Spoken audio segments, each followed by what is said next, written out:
Manon, Manon, Manon. Everyone's talking about Manon. First off, I want to say that I am not an insider within Hyper Geffen. What I am saying here is alleged, and what I have done is that I've pieced different pieces together. One of my strengths is that I'm a detective, but again, I want to say that I'm not claiming to know 100% what's happening with any certainty. But let's get into it. So, I've been following this case closely of Minot since. Basically, let me start by saying I am a huge fan of Katseye. I really like Minot. I'm sad that she's not in the group right now. And I have been analyzing this from different angles, and also I'm pretty intuitive. So let's dive in with that information. First of all, let me bring in different pieces that I'm not hearing in a lot of things. It's interesting to me to notice that Missy Paremo, who was in Popstar Academy and worked closely with the girls, I guess she was their business manager. Interestingly, she had a promotion in her LinkedIn account, um, like the month that this change was announced, either February or March of this year. But basically, after her Mano's hiatus was announced, she had a promotion. Now, I don't know if that means she's no longer their business manager, but obviously she carries weight with Hybe. And my experience watching the show was that Missy was not Team Minot. Like, she seemed to not, like, to seem to have a bias against Minot. And even at the end, when she was chosen, she was like, well, I think if she, or before she said something like, if she really steps it up, then maybe it could work. So I don't think Missy was a hugely pro Minot to begin with. Also, if you look at their Cat's first U.S. tour, right? Their first U.S. tour, there were some clips of Mano like not following the orders of security guards, and she would like kind of escape them and go and hug fans. And I think it was endearing to me because it showed how much she really cared about the fans. But it's possible that I think something happened after the tour or during the tour that escalated things. And it could have been that she may have like had there was some strike policy maybe, and she like hit certain strikes and then she was out. I don't know, but I don't know that Mano was the most obedient person in the group. Like, I feel like for me, Sophia's more like the rule follower, right? That's why she's the leader. But Mano has, like, to me, she had like a quietly rebellious side to her.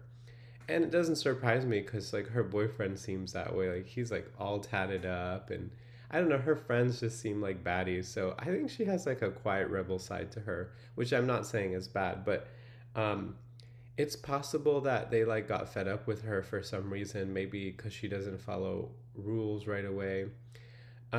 There are also theories that people are saying like maybe she wasn't the fact that she was chosen fifth in the group, right, shows that sorry, not fifth, last in the group, sixth in Popstar Academy, shows that they had some questions about her, some ambivalences about her, and the documentary showed that as well. I do think she was scouted.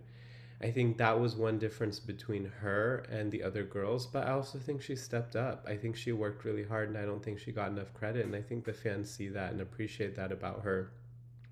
And if it's true that they chose her um, with this intent to slowly wean her off, like, I think that's effed up because it's like using somebody for um, the benefit they can give you, right? And like, yeah, Minot was the face. She was the face of the group. And I think that's part of why a lot of fans are having trouble with it because a lot of Cat's Eye's core identity is linked to Minot. I'm not saying she's all of Cat's Eye, but she was a central figure.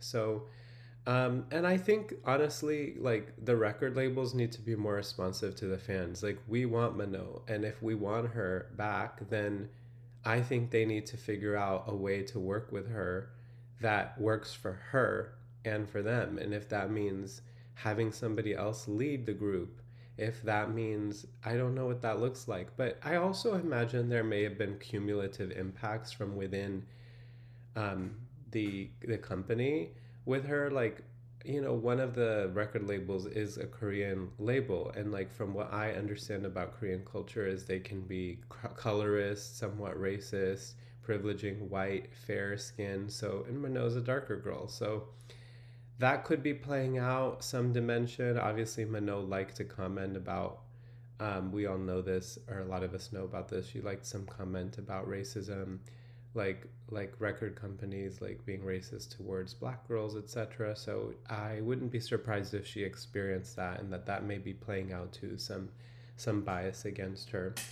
And people want to sit and accuse Manon for being lazy, this, that, the other. But what I understood is that she really stepped up, and she would stay later than a lot of the girls and work extra long hours to really keep up. So I respect that. So I don't know that the lazy card can be used right now. With that said, I do imagine there were certain internal frictions within the group. Like, I know Manon and Daniela were closer during the show's recording, and also like when the group was announced. If you look, Manon and Daniela, like Manon held hands with Daniela, so I think they felt closer with each other. But they also became roommates, and I think that must have not worked out for them as well, because whenever I would see Weaver's lives, it just looked like whenever it was Manon, Lara, and Daniela, that like Manon was like irritated with Daniela, and like Daniela just seemed like the third wheel sometimes. So I think something shifted in their dynamic. And Manon did not go to Daniela's Thanksgiving event at her house, like during the concert tour. Like, that was interesting to me. Like, the other girls, I think all of them went, but Manon. So I don't know if there was some issues with Danielle and her family, because obviously her dad also was making these comments that the fans were talking about. So I feel like there was something that happened there as well. And Missy's Hispanic, and so is Daniela. So I don't know if Missy's like feels more protective of Daniela because of that connection. I don't know. I don't know. People will not admit professionally that there are biases and alliances and this, that, the other, but we're human and we all do have biases, whether we would like to admit them or not.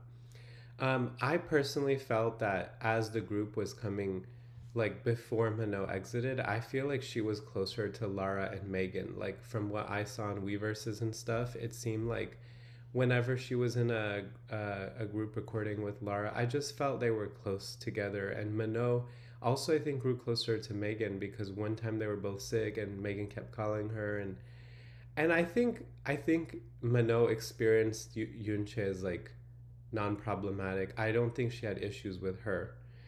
As for Sophia, I don't know. I if there are issues with anyone, I would guess it's more with Daniela in the group. But I mean, Sophia made a shout out to her in one of the Latin American tours, and I don't know if that was just to address the fans, or if or whatever. But I do respect Sophia as a leader, and I do think she's very sensible. So, but they always seem to be sweet with each other on like in the tours and stuff and videos. I feel like Sophia acknowledged her a lot. So I think the decision's been made. I think a lot of us fans have been in denial. I don't think it's a hiatus personally. I think she's been kicked out of the group, to be honest. I hate to say it, but I think a lot of us are really holding on for dear life because we got attached to Manon being in the group because she was chosen to be in the group.